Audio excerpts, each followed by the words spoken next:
Hailing from the Jersey Shore and raised as athletes, the Airey Bros have always shared a passion for physical culture, athletic performance, and human optimization, always striving to be the strongest versions of themselves, mentally, physically, spiritually, and emotionally. Along the way, they've met some pretty amazing humans and have had some pretty epic adventures. The intention of Airey Bros Radio is to showcase these amazing people and the impact that they've had on them, and to share tips, tricks, and hacks so that you can win each day, every day. You're listening to Airey Bros Radio. Be there or be square, because it's all killer, no filler. I spent time in what a lot of people call the second golden age of television. Paul Schrader on American Gigolo. He was just moving into his office and he needed an errand boy. I would have paid to stand on the set and watched. I was on the set watching Robert De Niro and Robert Duvall perform a scene. I started meditating in 1973. I've meditated every day since then. I found out that the Beatles had learned to meditate. So I searched out that guy, and the same guy that taught the Beatles to meditate, taught me to meditate.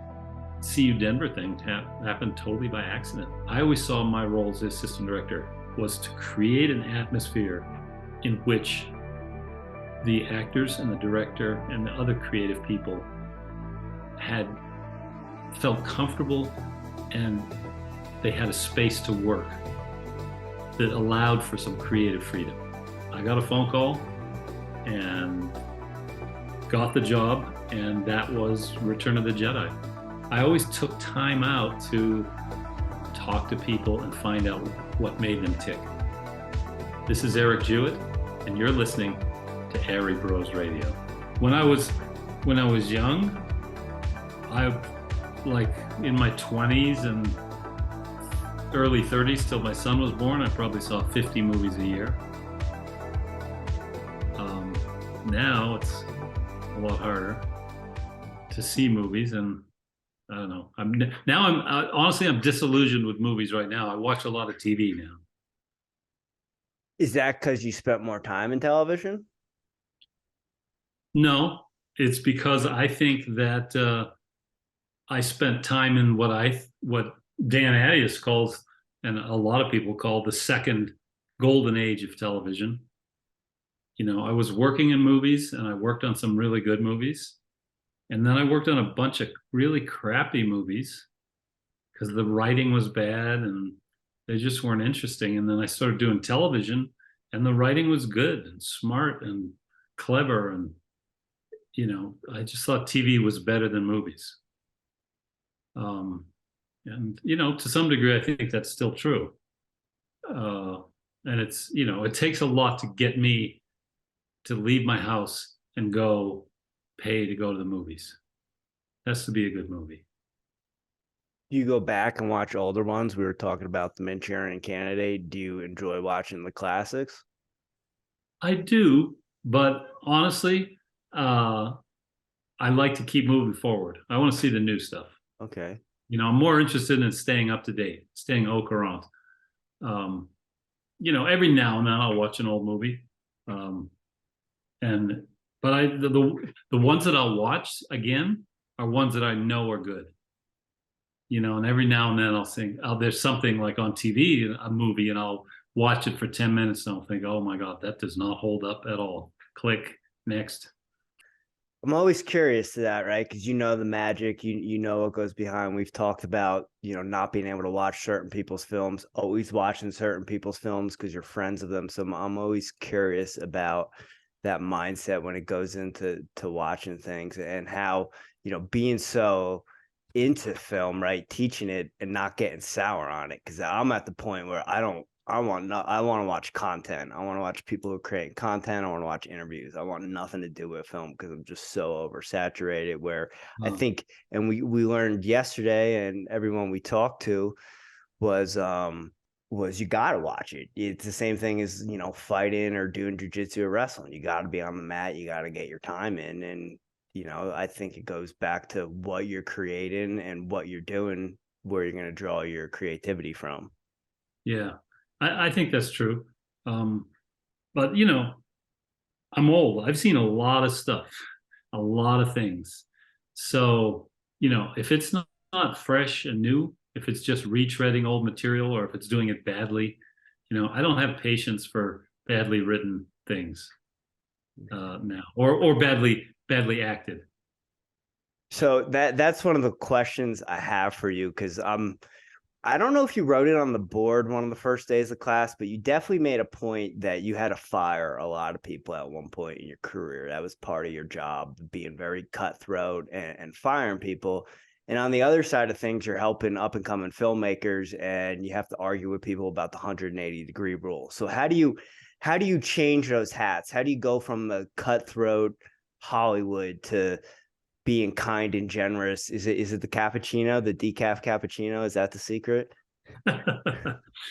No, well, partly, yes. My patience is definitely longer when I don't drink caffeine. But when people are working for me, I always judge them on, are they helping me, or are they slowing me down and making me have to work? Do I have to work harder because I have to do their job too? And filmmaking is hard enough doing one job. And the jobs I had, assistant director or director, those are extremely difficult jobs. And if someone was not making my job easier, I did not want them around. It was just too much trouble.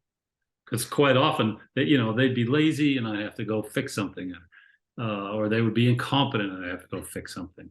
And now I'm doing their job too, and that's not worth it, because there's so many good people in Los Angeles that the film business is just it's the best people, the best filmmakers in the world are there. So you can find somebody who's good. There's no reason to have somebody who's bad.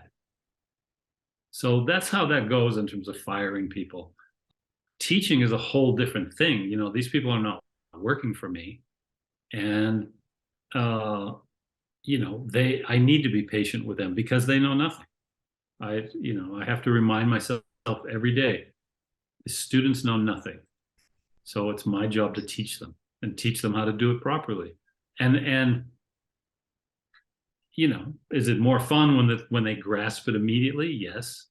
But if I have to go over it again, I'm okay with that, because I'm happy to help them become better filmmakers. And it's actually fun to see that happen.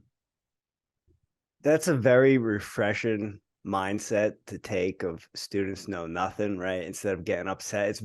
I always say to people, when you play dumb, you can get away with a lot more than if you argue with someone, right? If you just like, oh, I didn't know, like, someone's not going to argue with someone who's incompetent, but they'll argue with someone who's like pressing against them. So I find that kind of a mature, other statesman version of taking things. What's been the biggest learning curve for you? You were in Hollywood. IMDb says 82 to 2017. So what's been the biggest learning curve for you as a professor, learning kind of on the job as you go?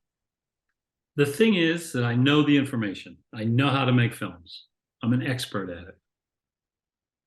What I don't know how to do is codify that information and put it forth in a way that begins at the beginning, and then there's a middle, and then there's an end, so that sort of scaffolding the learning curve, the learning process, not the learning curve. Teach them this one basic thing, and if they know that one basic thing, then this adds on to it, and then if they know that, then this adds on to that.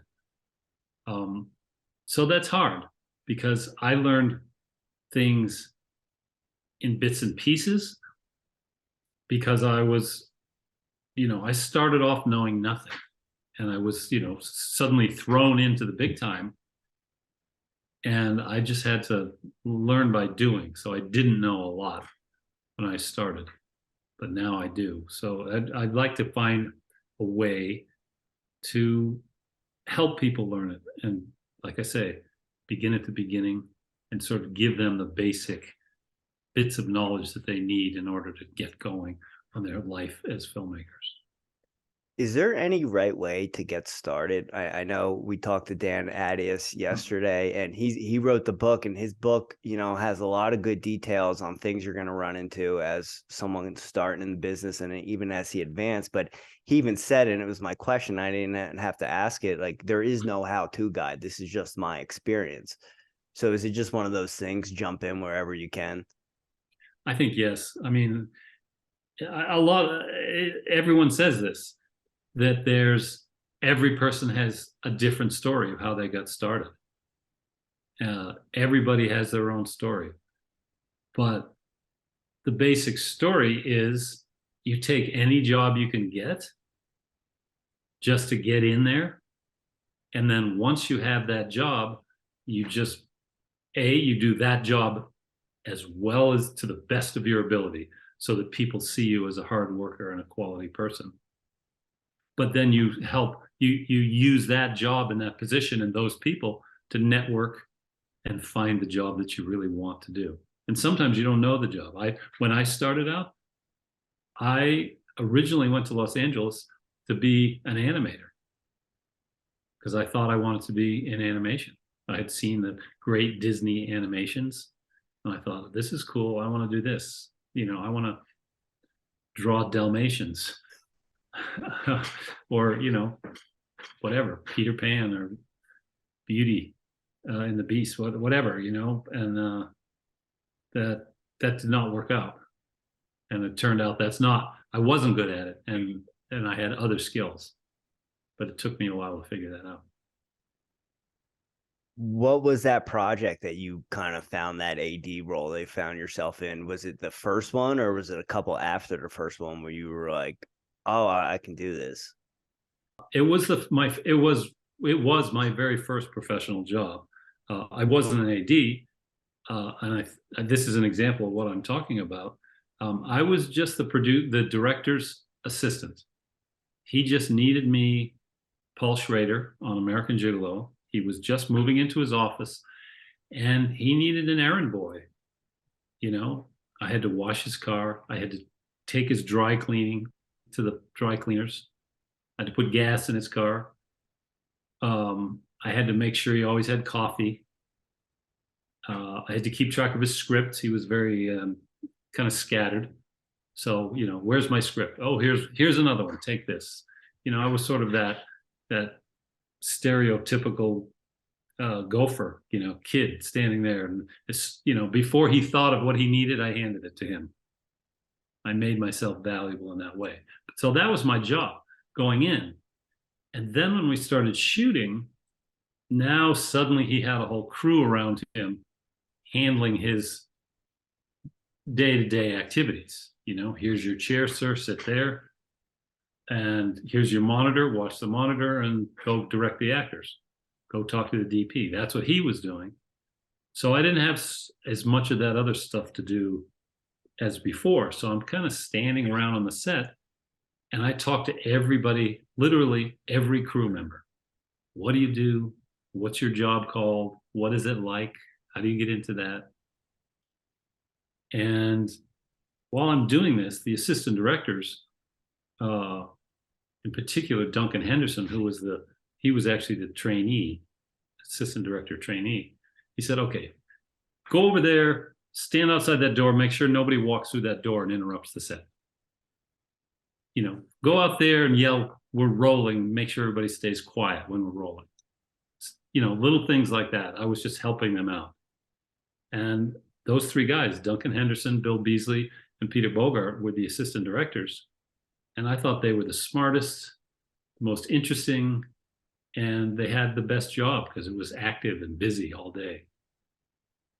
And that's where I found out what an assistant director was. And they liked me and I liked them. And after American Gigolo wrapped, and I went through post with Paul, and I learned all about post, which was fun. But then Duncan called me and said, oh, I have a PA job on this other movie. You want to come work with me? So that's what sort of got me going. I worked as a PA for a few years, and then next thing you know, I was an assistant director. You mentioned those three gentlemen that kind of got you going on that film. Was there anyone else who had a pretty big impact on you or kind of took you in a certain way in your career? Yes, definitely. There were a few directors. There was a guy named John Patterson who directed a lot of like Sopranos, in addition to numerous other television shows and TV movies. I worked with him.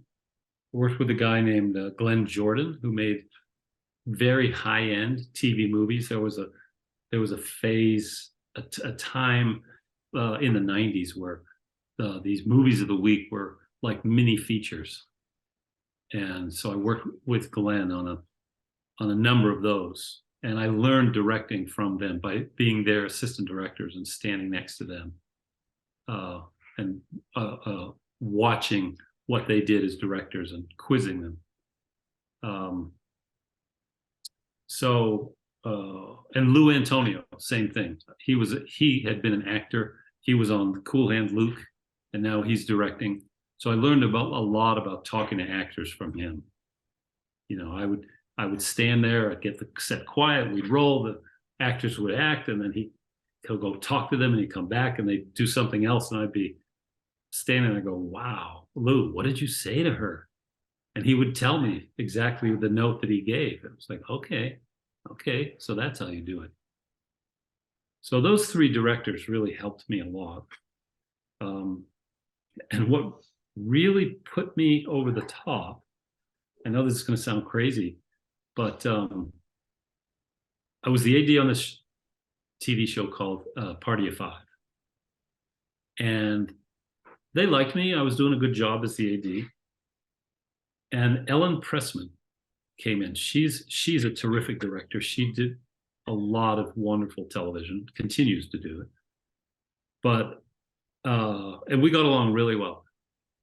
But she was pregnant, and in the early phase, she was like, I don't know, 3 months, 4 months pregnant, like that terrible morning sickness pregnant. And one day she said, Eric, I have to go lie down in my trailer. I do not feel well at all. And so I had my PAs set her up, make sure she had a comfortable place. And then I went in and I talked to her and I said, okay, I'll get everything lined up for you. And, when we're ready to shoot, I'll come and get you. And she said, you know what you're doing. Why don't you just direct this scene? And she gave me permission to direct the scene in the show. And the producers were very hands-on. So I called them and I said, this is what's up. And they said, you know what? Go ahead, do it. And so I directed one scene in Ellen's episode. And because they trusted me. And everything went really smoothly. It came out. It was seamless. No one noticed the difference between my scene and Ellen's scenes. I kept with the visual language of the show. The actors were all very happy to have me do it. And because I'd proven myself with that scene, they then said, all right, you can have an episode to direct. And I did, and that's what launched my career as a director. When you got that opportunity when she was sick and said, just go ahead, direct the scene, what was that feeling like? Was it nerve-wracking, or have you put in the work up until that point, you were ready to go and it wasn't even a thought? Somewhere in between. It wasn't, I didn't know a lot about how to prep as a director. The kind of work that we do in our advanced directing class that I'm teaching people now, I didn't have that knowledge at the time. I had stood next to directors, and Lou had given me information about how to talk to actors, but I hadn't done it a lot. So of course I was nervous, and this was, pro. This was like, there's time and money issues going on here too, aside from creative issues. So yeah, I was nervous for sure, but the whole crew was on my side because I was part of the crew. I was the leader of the crew, and they really backed me up. The DP was extremely helpful, and the actors liked me too, because it was always my goal as an assistant director. You know, a lot of assistant directors just say, okay, come on, let's go, hurry up, we got to go. But for me, I always saw my role as assistant director was to create an atmosphere in which the actors and the director and the other creative people had felt comfortable, and they had a space to work that allowed for some creative freedom. And I could do that and at the same time keep things moving quickly. But the way I kept things moving quickly was I did it in a way that was mindful of the actors' sensibilities. So they always appreciated that as actors, so that when I got a chance to direct, they knew that, and they knew that I was looking out for them. And so they were open and willing to have me direct them. So there's a couple things there I want to key point. You mentioned on your first film, one thing that made you stand out is you were going up, you were talking to everyone, introducing yourself. How important is that? Is that a necessity when you're on film sets? Should you be going up, introducing yourself, or is it one of those things like, hey kid, stay out of the way? And I think that kind of leads to the next question you were just mentioning about facilitating actors and making them feel comfortable. And is that like part of making everyone feel comfortable from the minute you get on set, is just being open, being cool with people, being down to earth, so they have that trust in you? Yes, I think so. I think I'm pretty good. I know I'm good at reading the room and picking up people's sensibilities or their frame of mind in this minute. Where are they? Are they focusing on something? Are they working on something?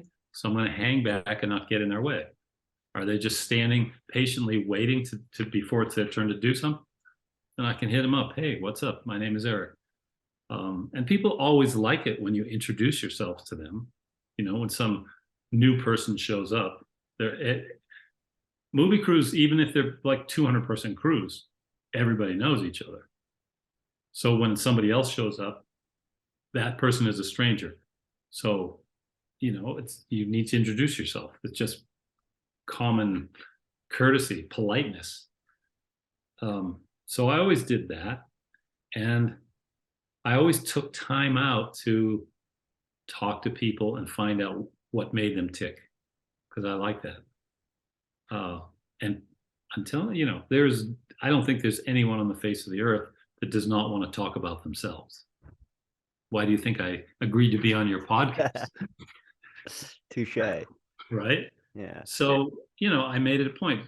That's sort of what I said. I said to them, my name is Eric, I'm the PA. What's your name? What do you do? And then I would say, what is that job? So you're the costumer. What does that job entail? You're the prop person. What does that job entail? How did you get into it? Whatever. I talked to the Teamsters, the drivers. So, if you get people talking about themselves, they love that. And it's also really helpful to find out what's what. For me, it was anyway. It's like, okay, that's interesting. I'm interested in how they do their jobs. I might not necessarily want to do that particular job, but now I have a sense of what it is they do. And I can talk to them, not necessarily on their level, but about what they do. And later when you become an AD, you have to know something about everybody's job. Same with the director. So people like that. But I think reading the room is really an essential skill. But people skills in general are really critical to networking. And once you create these relationships, however limited they are, at some point, people will say, hey, this show is almost wrapped. What are you doing on the next show? I was a PA on a TV movie called Mae West. It was a period piece. And we had a lot of extras, which needed to be dressed and made up costumes because it took place in the 40s. And I was working for Duncan and Bill Beasley. And, they just put me in charge of all the extras. So I was getting all these people ready, and I was really busy. I place them to the camera and work with the camera operator, what's in the frame, what's not, and so on. And, I knew everybody on the set. And one day, a few weeks in, the DP pulls me aside and he says, Eric, I see you're doing a pretty good job here. It's like, the DP, he's paying attention to me, the PA. That's, DPs really don't care about PAs. Usually PAs are in the way. So that was, it was nice. It was a nice compliment. But it got better because he said, listen, I'm going to do this movie. It's a pretty big movie, but they're having a second unit and they need some ADs who are not in the Directors Guild. And I wasn't in the guild at the time. And I said, yeah, I'm interested. When we wrap the show, I got nothing. I'm unemployed. I'm always looking for work. And he said, all right. And I got a phone call and got the job. And that was Return of the Jedi. And that's how I got that job, from the DP recommending me to the producer of Return of the Jedi. How much do you think that filmmaking is having personal skills, being able to be a people person and communicate, and the X's of O's of actually making the film? Like, what's that?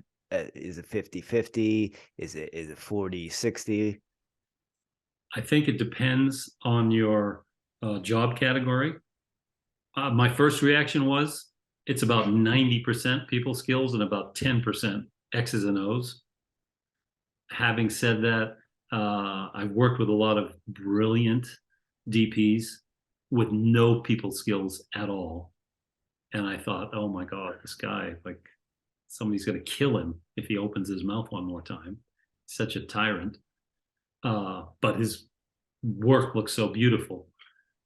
So, I think it depends on the job category. There's other jobs too that you don't have to talk to people at all. I mean, sound guys, so many sound guys are so introverted. They just hide off in a corner and listen carefully and send the mixer I'm talking about. The mixer has a great job, and they can be really like freaks in that they can't talk to people. They can just listen to people. So again, it depends. For an AD, absolutely. People skills, 95%.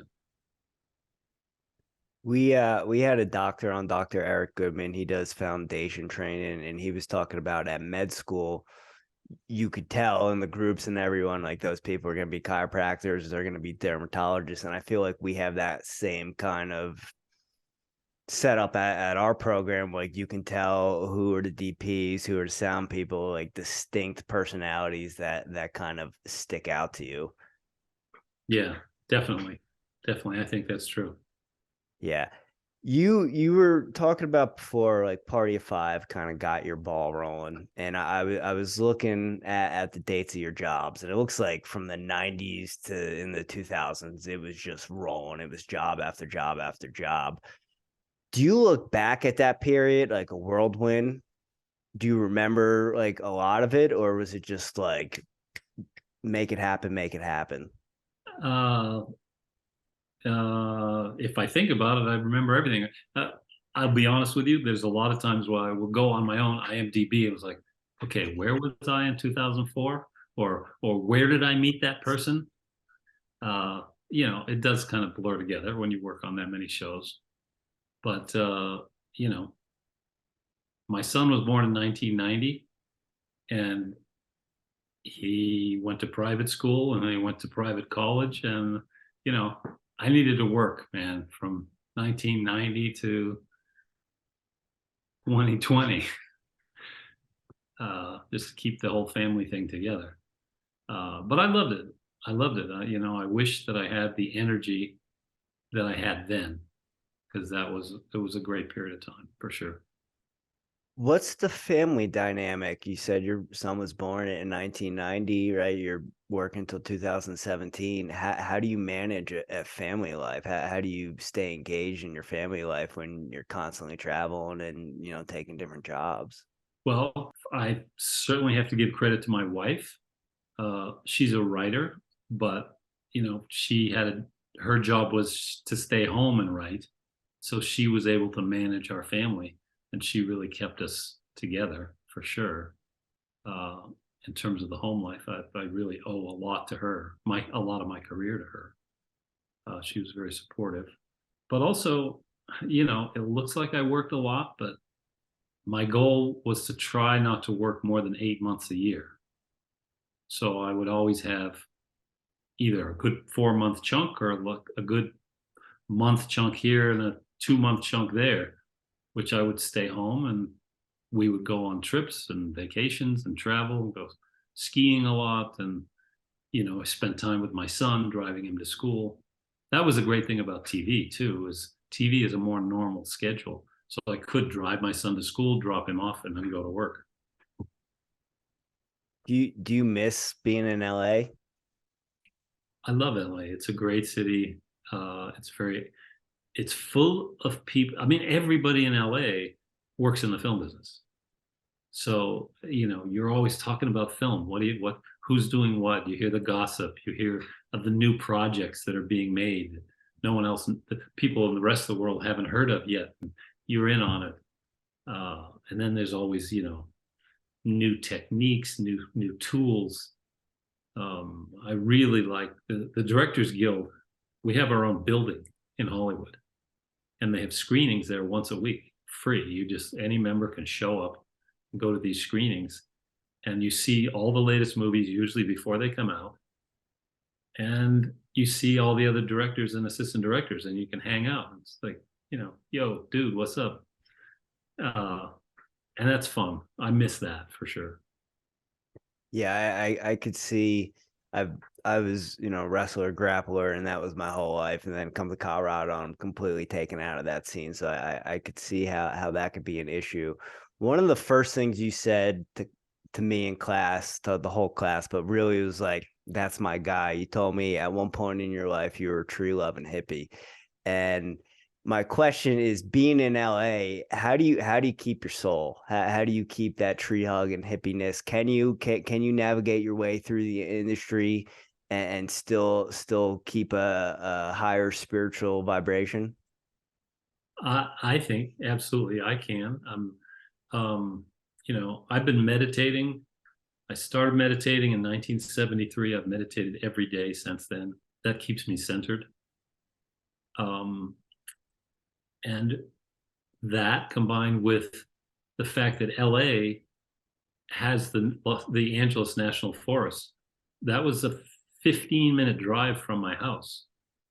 And that's a national forest. It's huge. Mountains are 10,000 feet high in that forest. And so I could go to the woods and go on a hike or a mountain bike ride and get out. There was that. And then, I had the good fortune to go on location to a lot of interesting places and shoot outdoors and make movies, in the woods or in the jungle. I went to Africa, Kenya, and shot a movie there. So, there's that. And I think that most people, at least the people I know in LA, are very concerned about now climate change, ecology. At the time when I started, that was, we have a big view of the world. So I can still maintain that. Do we spend too much time in our cars? Absolutely. But, that doesn't take over our lives. What got you started meditating?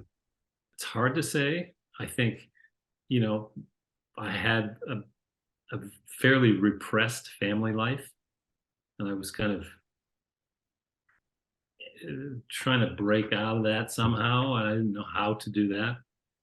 And I knew these couple of girls in high school that were into sort of hippie, airy fairy things, and one of them was meditating, and I thought, I'll check this out. And I found out that the Beatles had learned to meditate.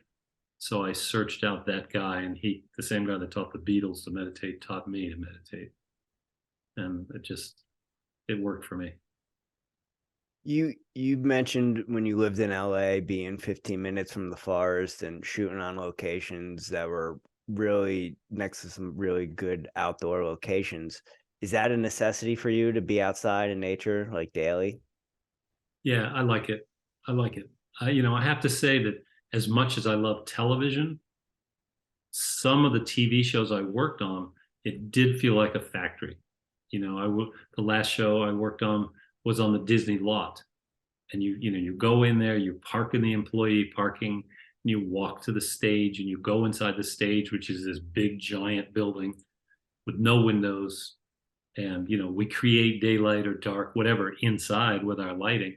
But it was not uncommon for me to go in there at 7 a.m. and not come out until 8 p.m. And that's a little soul sucking. So stage work is relaxing. Like if you've been on location for a week, it's nice to go settle in and chill on the stage a bit. But I could not do that all the time. Did you ever have points where you were, I have to get off this set right now and get in the woods or I'm going to lose my mind? Because I feel like that's going to be my biggest problem. Like, school finishing and starting to look at jobs, and it's like, I just want to go in the woods and sun gaze. I really don't want to deal with stuff, but I have loans I got to pay off. So it's like, how do you maintain kind of dealing with the world, but like being spiritual and wanting to be outside? Well, I will say that, I'll go back to meditation. That half an hour every morning takes me to a different headspace for sure. The vacations, I would always plan a vacation. So we went someplace interesting for a week, 2 weeks, 3 weeks, however much time I had. So that made a difference. And honestly, when you're in the midst of it, it's really about sleep. I would just think, oh my God, all I have to do is make it to Friday night where I'm going to wrap. I'm going to go home and I'm going to sleep for 2 days. Maybe get up and eat a little bit. Then I'm going to go back to sleep. Get up and eat some more, go back to sleep. And then I'm going to go back to work on Monday morning. And sometimes you just put one foot in front of the other. Just get the sleep and suck it up and make it to the end of the show. Speaking of that show on the Disney lot that kind of seemed like a factory, and you said that was towards the end of your career. Towards the end, were you over it, or did you make the move because your son came to school out here and that was the decision, or were you looking to make a change? It's kind of all the above. I was, it wasn't so much that I was over it. It was just that I was tired all the time. I was getting older. I was 62, 63, I think. And, I jokingly referred to myself as the oldest assistant director in Hollywood. And that's not a good thing. I'm looking around and, I thought of myself I started ADing when I was 25. And, I was young, I was energetic, I was really full of myself, probably the most arrogant person you ever met. But that enabled me to get over. But now I was over myself. I was like, okay, I'm a little more chill now. But I'm also older and tired. And it takes a lot of stamina to be on the set, on your feet all the time. Directing, ADing, anything, any of the jobs, it takes a lot of stamina. And I was just running out of stamina. So I was trying to figure out my exit strategy, trying to figure out what I was going to do next. And because it was time for me to move on.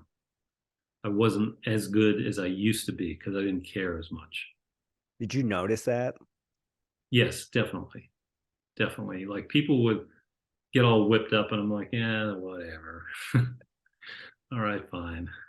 How, not to cut you off, but when did you start noticing that? Probably like my late 50s, I noticed it.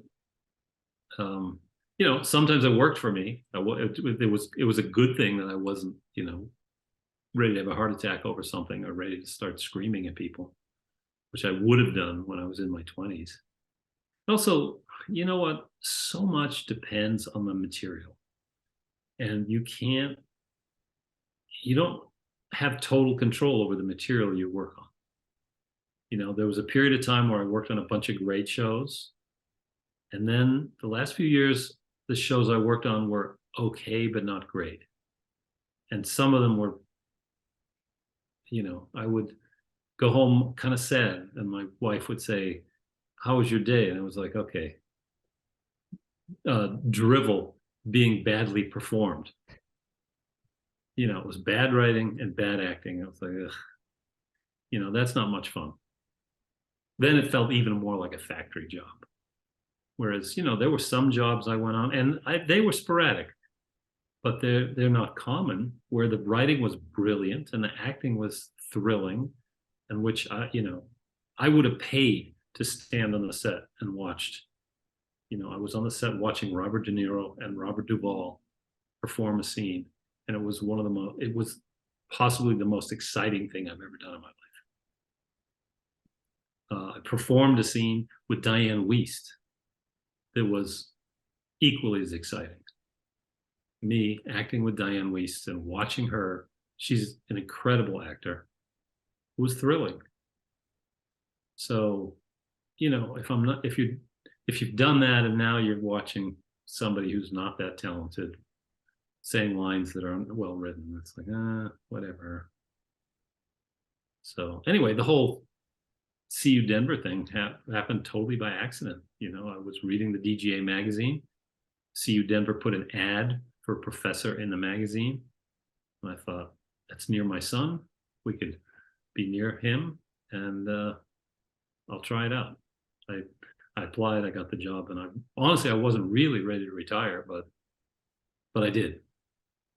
So I definitely want to get back to See You Denver, but before we get off some of the Hollywood stuff, you had mentioned in your 20s being a prick and kind of just, having that tenacity. Is that a necessity for an AD or director or young up and comer in the industry? Probably.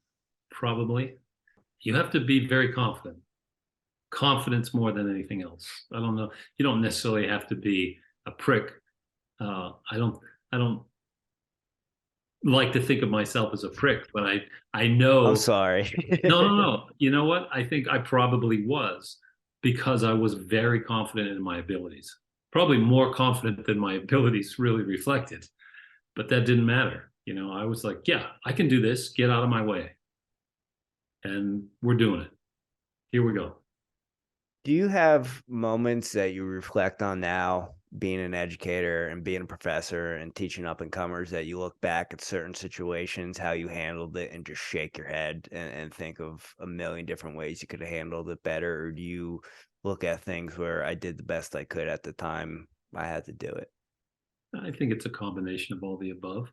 I mean, I would say every year there's one director of the senior thesis at CU Denver that is completely full of himself. And I say himself because it's always a guy. I know better than you. This is the attitude that person has. And I understand that attitude because I had that attitude, definitely. And they just drive forward and they make it happen. And the film doesn't necessarily, I think I know if they were a little less confident and a little more open to other people's ideas, the films would be better. But I also see that they're getting the film made, and that's their vision. So it's interesting for me to see that. And that comes with age. As I got older, I had the wisdom of seeing that. So the older I get, the more I appreciate being old and the wisdom that comes with it. And I've seen these interactions you've had with certain students where I'm just shaking my head. I'm like, yo, go look at this dude's IMDb. Why are you arguing with him? And I know you being an elder man who's experienced it, you've been on both sides of the coin, and you know that you're not going to get through to this person because you were that person at one point in your life. how do you navigate that situation? Like, what's the best way to kind of still help that person, but you know you're not going to be able to, this is how you need to do it because they're so into their zone and they don't want to take your advice? I struggle with this a lot, but my goal is to help them make the best movie that they can make. So I try to listen carefully to what it is they're trying to accomplish and help make suggestions and help them make that happen, as opposed to me saying, oh, I could do this better if you did this, use my idea, it'll be so much better. I try not to do that. That's my goal. Sometimes I fail and I afterwards feel bad about it, but my goal is to help them make their movie because that's what they're paying me for. And I also think they're going to learn by making mistakes too. I think film school is a really good time to make these mistakes. Is there any days at CU Denver that are as hard as tough days on set? No way. Not even close. It's a cakewalk. Do you feel like this is your retirement job? I hate to say Totally. that, but yeah. Totally. Yeah. This is very chill. Is there any times where you feel or you catch yourself caring too much, or does that not really become a thing? No, I don't know. I don't think there's such a thing as caring too much, honestly. I think that's what makes great filmmakers is they care about everything. So I do care, and I care about, almost every day I'm concerned, like, am I giving value to the students? Did they come to this class and get their money's worth from me? Did I teach them something that they can use? I think about that all the time. So I'm committed to that for sure.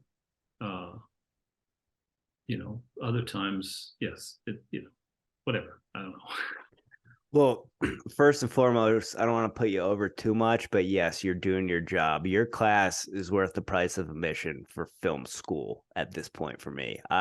It's keeping me engaged. Both classes, the directing class more because there's more one-on-one, but this is what I've been waiting for the whole film school. And honestly, Eric, I'm a little woo-woo. I'm a little spiritual. I grew up watching a lot of things you worked on. Party of Five. We used to sit in the television room as a family, watch it together. I told you Weeds, I got tattooed too. Christmas Vacation every Christmas. So there's a part of you in my living room growing up. So that's like the connection I have. But again, I think you're a great professor and you're really down to earth with us. And there's never a time where I feel like you were like, I got 20 something years in Hollywood. You never pull that out where you just nod your head and let us go and don't argue with us. But I guess the question I have off of that is when did you start at CU Denver? 2018 or 2017? The fall of 17. So since you've been there at 2017, has there been a student that has taught you something, a project that has taught you something, or something that you have gotten hip to that you weren't hip to prior to coming to CU Denver? Oh, I've learned so much, Jimmy. I've learned so much. I knew nothing about teaching, and when I started, and someone told me that they assigned a mentor to me. This woman, Sarah Fisher. She was the she teaches in the English department, but I needed someone to help me learn how to teach. So she met with me about once a month, and I would be gnashing my teeth. I don't know what I'm doing, and she said, "You know what? No teacher knows what they're doing for the first year, and probably for the first 3, you'll be a terrible teacher." And she said, just as long as you accept that, you'll be fine. I didn't want to accept it, but it's true. I mean, I feel sorry for the senior thesis students I had my first year. I was clueless. I didn't know what I was doing. Do you think your time as a director and AD set you up for anything as far as being a teacher, as far as like teaching people, or is it a different different kind of environment? No, it did set me up. Among other things, I am used to dealing with crowds of people and telling them what to do. I have no problem standing up in front of people, hundreds of people, and saying, okay, people, look at me, give me your attention. This is what we're doing now. I've done that my entire career. So that was easy. And the sort of hands-on stuff on set, I taught young people all the time. I always had PAs through my whole career, people working for me. And so I always taught them basically one-on-one, or sometimes I have 2 or 3 PAs with me, but I taught them how to do what I do. So that was useful for sure at CU Denver. But there was tons of other things which I really did not know about teaching, which I'm learning still. Such as, like, what's the biggest thing that maybe something that you didn't even consider coming into the teaching profession that's like, oh, I got to do that? Grading. Yeah, I never considered that I would have to give somebody a grade and justify it and explain it, or I should actually back up. I'm really just now learning how to create assignments of value. Like, here's an assignment, and this assignment is created with the sole reason to make sure you know this bit of information about filmmaking. And if you accomplish this, then you will know this block of information, which is the first step to the next block of information. So I'm creating these assignments and then having to grade them and figure out, okay, how do I do this? In my old career, I'd have a PA, and I would say, okay, this kid has it, I'm going to take him on the next job. This kid's not cutting it, he's not going on the next job. And it was all like that, gut feeling. Was he helpful? Was he not? Did she help me? Did she not? Okay, if they helped, they go on the next job. If they didn't help, they didn't. But now I have to justify that. I have to say, okay, you get a B+ because you learned this, but you didn't learn that. Do you think, though, because you have such a strong sense of your intuition, it makes it a little bit easier for you because you did it for all those years of yes or no? So yeah, now you might have to put a grade towards it, but at least in your gut, like, okay, this might be an A or B, and I'm gonna have to figure that out. But I know it's an A or B in my gut. Like, does that help you at all? It definitely helps me, but I feel that I need to make it more concrete for the students, for their sake, so they know. I need to be able to say it. I need to give them feedback that's concrete. This is what you did. This is what you didn't do. This is what you could have done better. And that's why I'm giving you this grade. That's part of the thing that I feel like I continue to learn more about that. But that's important to me because I want all the students to know why I'm grading them the way I am. Do you think teaching has made you a better director? Totally. Directing is a great gig, but nobody works all the time. You get a job, you work for a month on an episode of TV, and you could go for a couple more months before you do another episode of TV. A person that directs a lot, has a very solid career, does maybe 3 episodes a year. That's like 3 months of work. So, you just don't get to do it enough. Everybody wants to do it more. I'm directing every day now. And yes, they're amateurs. They're all beginning actors, but that's its own challenge. It's actually much harder to work with beginners because they don't understand the language and you have to really walk them through it. So I have to be much more clear and more specific in my instruction. So that's fun for me. I'm directing actors every day and learning how to do it better all the time. I wish I knew now what I know. No, sorry. I wish I knew when I was first started directing on Party of Five what I know now, because I could have been a much better director. I almost want a couple of times. I really, honestly, I thought I should write a thank you note and an apology to Mary Louise Parker about some of the directions I gave her on Weeds. That that's funny, and that's really interesting to hear about. Just kind of thinking of, you don't think about you're directing every day, right? You don't think about that as at all, coming from where you come from, right? But yeah, you are. You're in the classroom every day, hands on. That said, do you have one more in you? Do you have a passion project that you need to get out, or is Eric Jewett done creating content when it comes to that type of stuff? This is an excellent question, and I got a couple projects that I'm working on, a couple small ones and one big one. So we'll see. Okay. Yeah, I'm always curious about that because you're obviously a passionate person, and I enjoy your class. And now that I know you, obviously want to see more of your work and see what you got in you.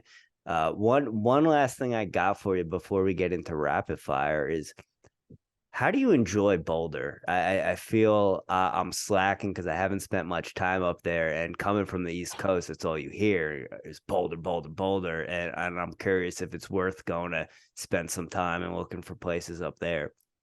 Boulder's great. It's a small town full of like-minded people. At least in terms of the outdoorsy part of it, they're not film people, but they're outdoorsy, which I like. They're concerned about the earth. So it's great. Um, it's a small town, though. It's a very small town, and I lived in a big city for almost my whole life. So that I'm having a hard time adjusting to that. I've been everywhere in Boulder, and I've done everything there is to do in Boulder. Is it your forever home? No, no. Do you have one in mind? We'll be going back to Los Angeles. Yeah, definitely LA. Yeah. Okay. Yeah. We'll be going back there. Does the climate, not the climate being the weather, but just ever since 2020, it seems like you constantly hear about LA. Does that concern you at all, or is that your home? No, it's you know what, people have been saying stuff about LA since I moved there in the late 70s, and you hear the same thing all the time. And it's funny to me, the so many people in Colorado say, oh, we're getting to be too much like California. And every time I hear that, I say to myself, you should be so lucky. When I moved from San Diego to Leadville, and that whole year was just trying to get back. And I fell into CU Denver, but yeah, I feel it. I don't know if California is on the list of places, just climate, but yeah, I definitely feel you on that comment. Yeah. I mean, hey, don't get me wrong. There's a lot of great things about Colorado. And I'm really enjoying myself here. So it's just different. Do you have any favorite hiking spots? There's the Anemone Trail is great in Boulder. But honestly, I do more skiing, and I go I go skiing a lot. Where you go? I ski Eldora if usually on Wednesdays, because I just have like half a day. I can just run up, ski for a few hours, and come back. And then on the weekends, I go to Copper, Arapahoe Basin, Steamboat, some Vale, sometimes Breckenridge. The all the usual 70 corridor places. What's your spot? Like, you got some friends coming in town that want some powder? Where are you taking them? The Three Bears chair at Copper. All right.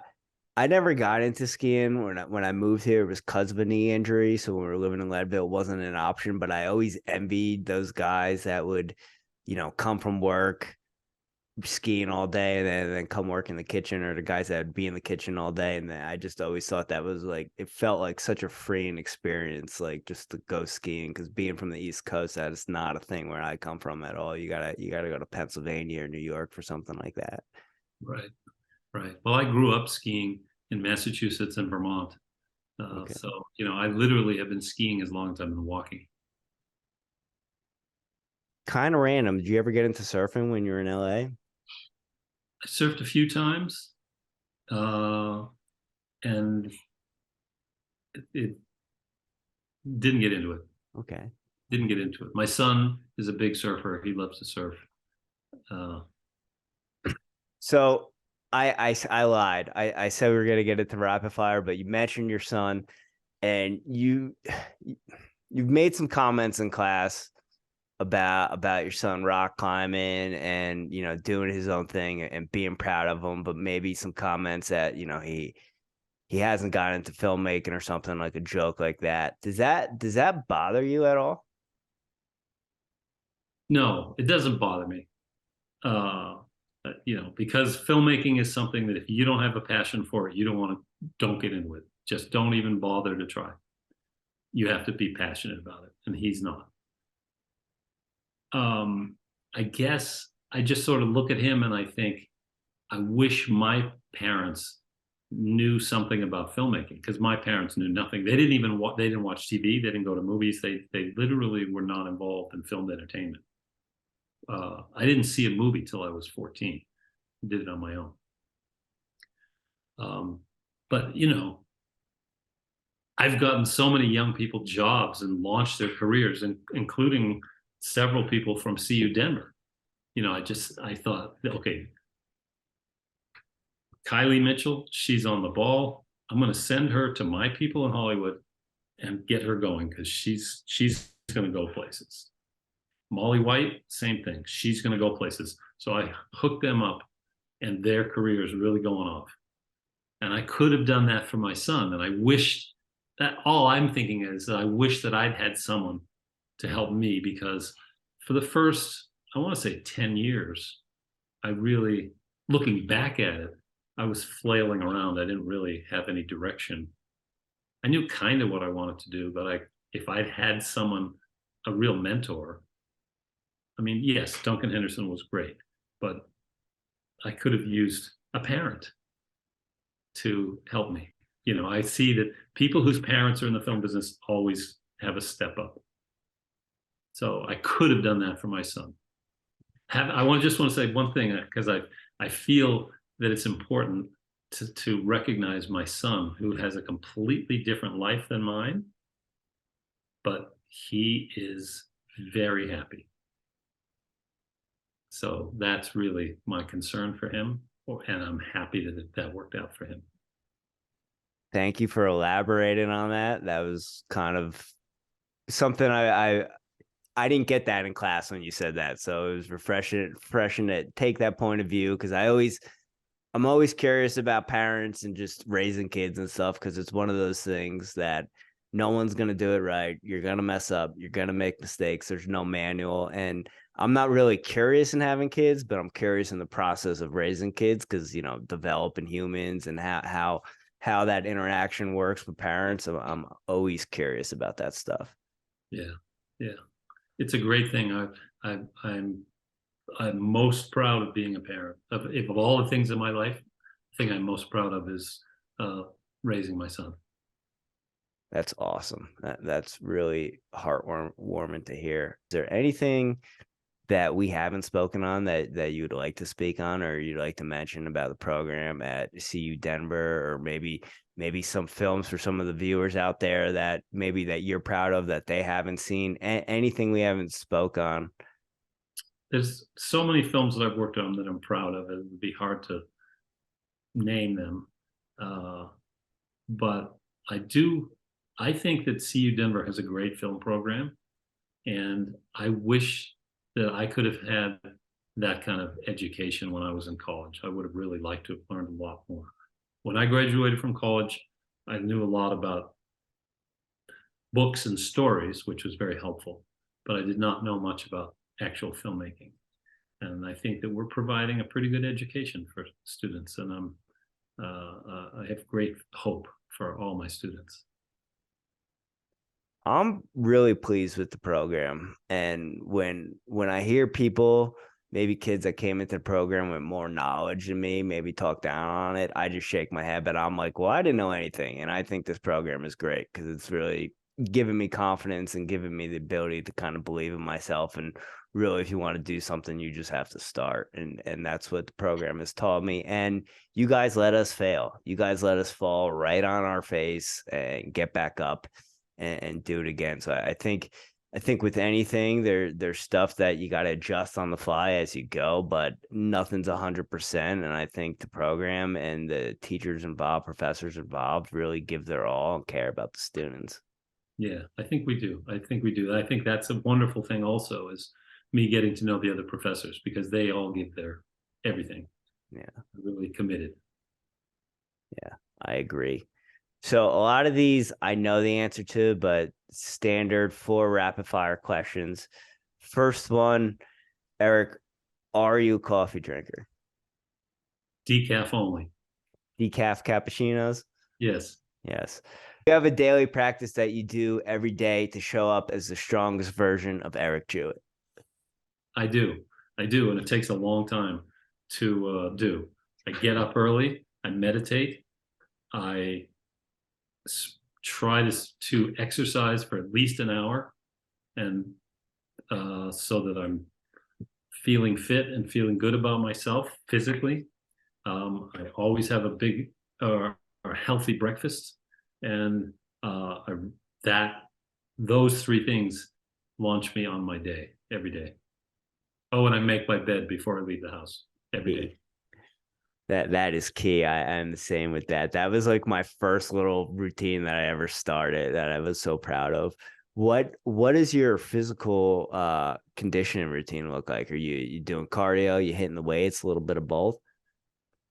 Depends on the season, but I try and do a little bit of cardio. The great thing about where I'm living now, they have a rowing machine and some bikes.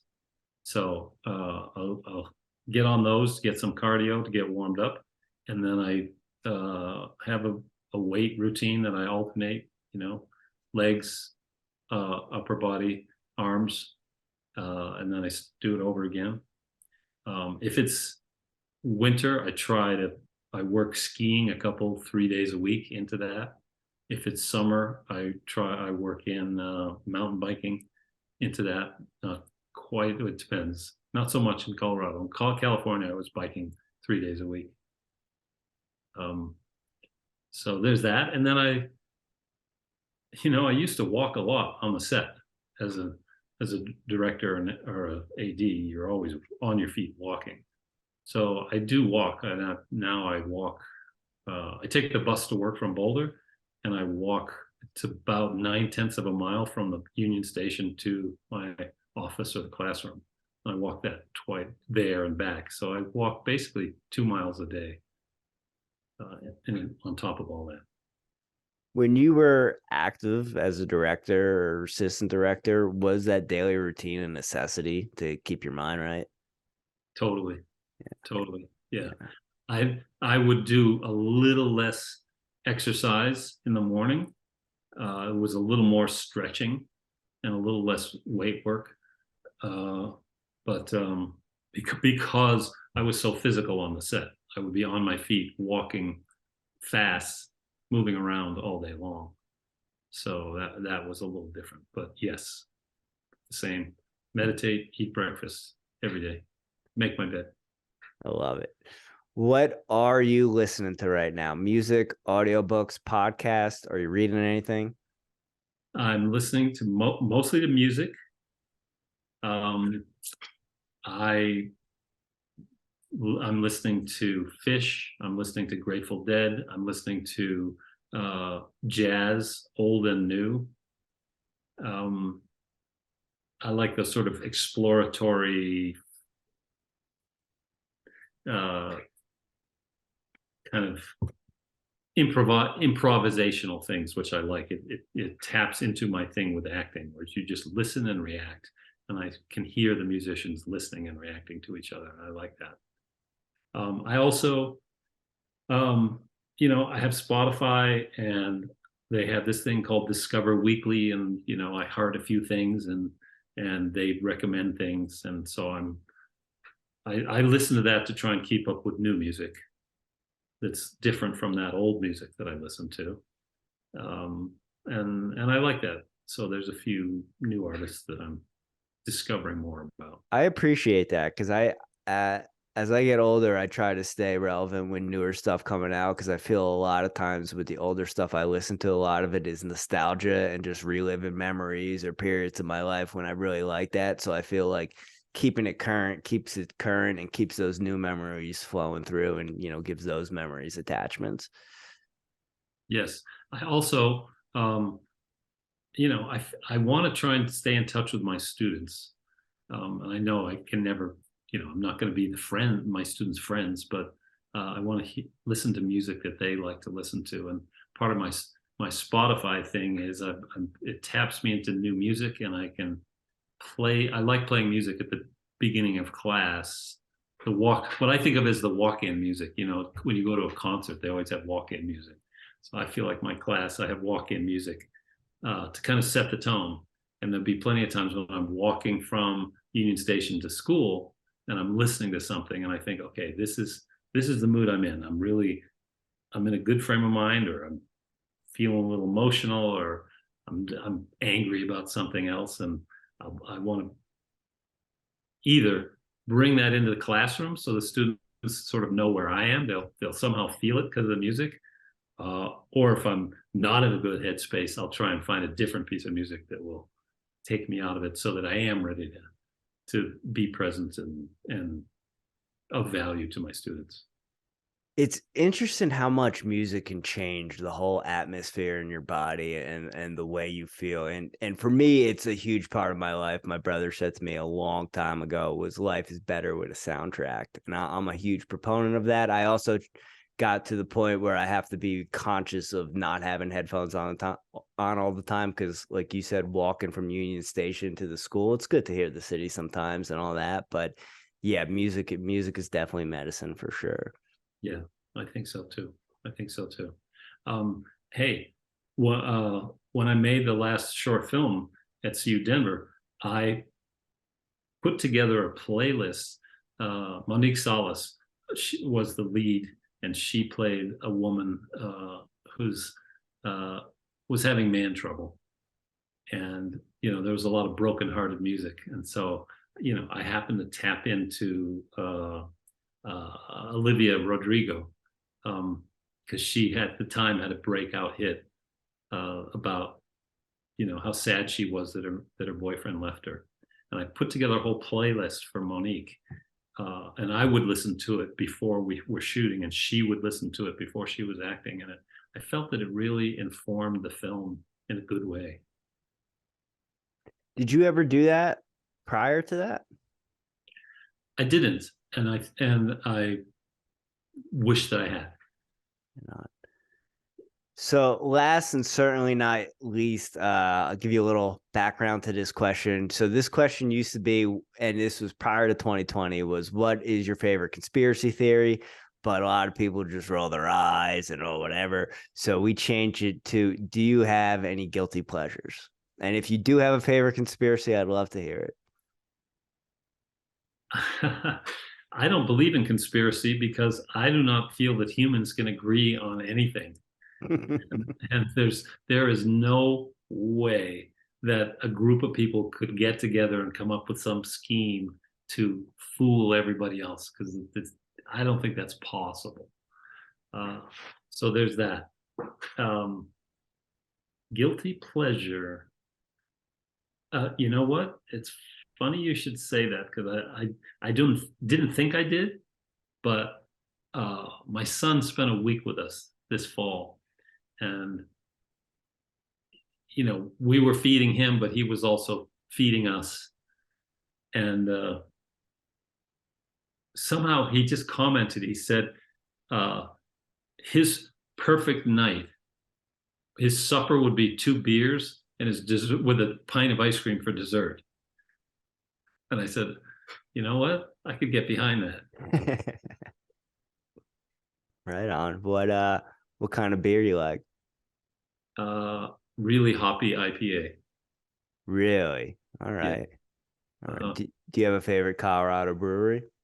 I'm currently really big on Four Noses. Okay. And the one particular beer they have is, it's called About Damn Time. It's I like it. But there's a bunch that I like that are similar to that too. Do you have a ABV range that you stick to, or are you more of like a taste guy? I don't pay too much attention to the ABV, but I definitely like it bitter. It Okay. taps into my personality. What's your ice cream of choice? There's a really good ice cream store here in Boulder called Sweet Cow. Okay. In fact, I'd say that's that is a reason to come to Boulder, is go to Sweet Cow, and their cookies and cream is excellent. All right. Eric, thank you for your time tonight. I really enjoyed this. It's been fun, Jimmy. Thanks Yeah. for asking. I appreciate it. Oh, it's an honor. And like I said before, and not trying to blow smoke, I really enjoy your class. I know you and I had a little bit of an argument yesterday, but just know I love your class. It is keeping me going. Like, I'm not saying it's keeping me going. I'm so checked out right now. It's the only thing keeping me engaged, and I'm watching pro wrestling and thinking about stuff you're teaching us. So just know you're making an impact on one student. All right, great. That makes me feel good and makes it worthwhile. All right, thanks for having me, Jimmy, and see you later. See you tomorrow, sir. Have a good night. Bye.